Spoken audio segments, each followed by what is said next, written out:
So today I'm going to be showing you how to sharpen your photos the best way in Photoshop.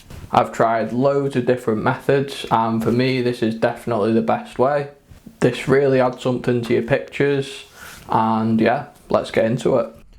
Okay, so this is the image that we're going to be editing today and you want to have this window up here that says layers on it. If that's not showing on your computer, then just come up here to window and make sure that layers is ticked.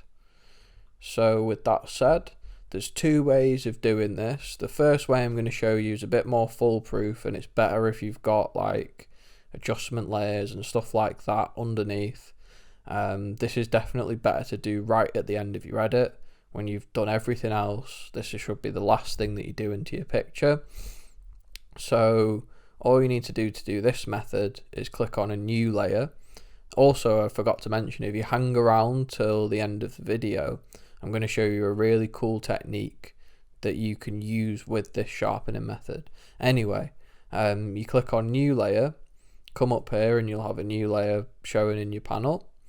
Then once that's selected, you come up here to image, apply image, press OK, and there you go. Then if you right click on this area here, you don't want to right click on the image, you want to right click on this area here and scroll down to convert to smart object.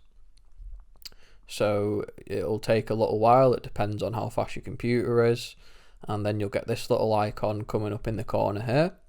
Once you've got that little icon, you come up here to filter, then go down to other, high pass, and then you get this little slider here in this little box.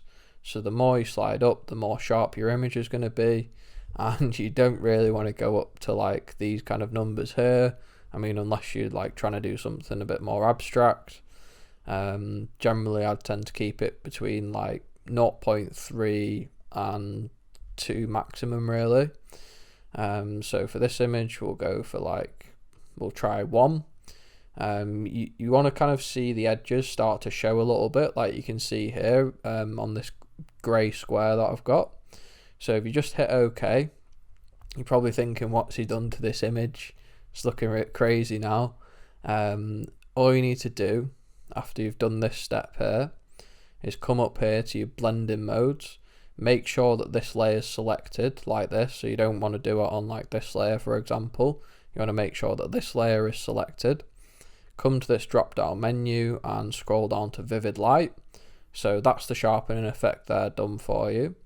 And if you zoom in, you can see a before and an after.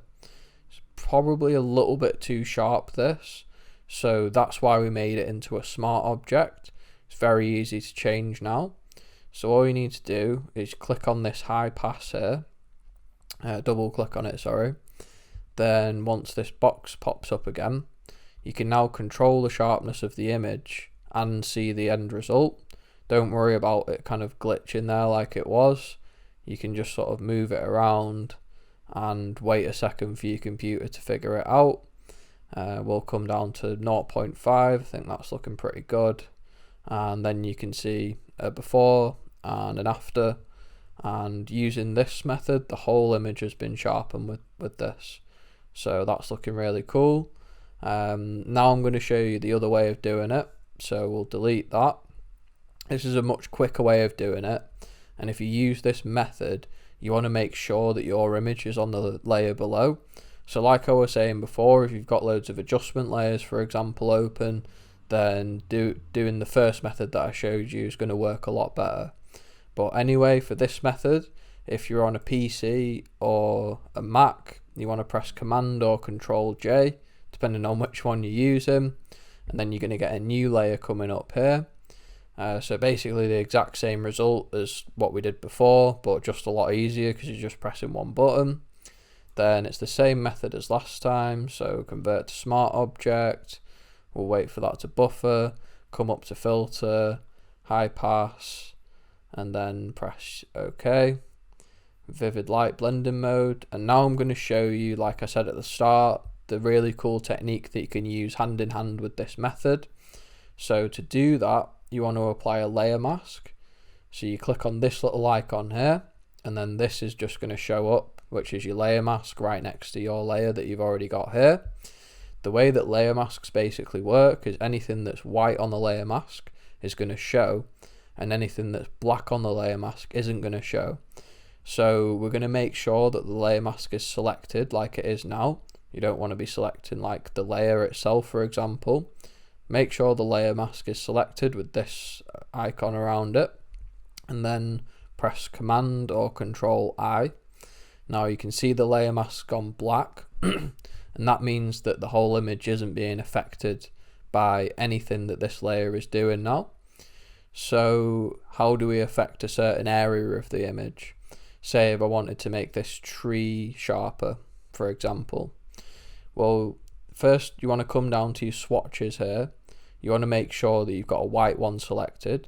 If you've got some other colour on yours selected at the moment, all you need to do is press D on your keypad, and you can press X to scroll between black and white, but for this we're going to be using white. So then you want to press B on your keyboard. This gets your brush up. Just make sure that you've got a soft round brush selected, and then get your opacity up and try your flow at like 65, something like that. Then you can zoom in and press your B button again. Then just paint the sharpening exactly where you want to sharpen. So with this shot, I think it looks pretty cool, just, you know, to draw that little bit more attention to that tree in the shot. Very subtle difference, but it does make a difference. It looks really cool, and you can use this technique for loads of different shots. So I've personally found it works really well on portraits, just sharpening people's eyes, and there's lots of different things that you can do with this. Just really cool to be able to target exactly where you want your sharpening to be. Thank you for watching the video, guys. I hope that you've all enjoyed it. Let me know how it goes. If you need to know anything, then just comment below, and I'd love to see your pictures. You can join my Facebook group, that's just below here. And yeah, like the video if you've enjoyed it, and please consider subscribing. Thank you.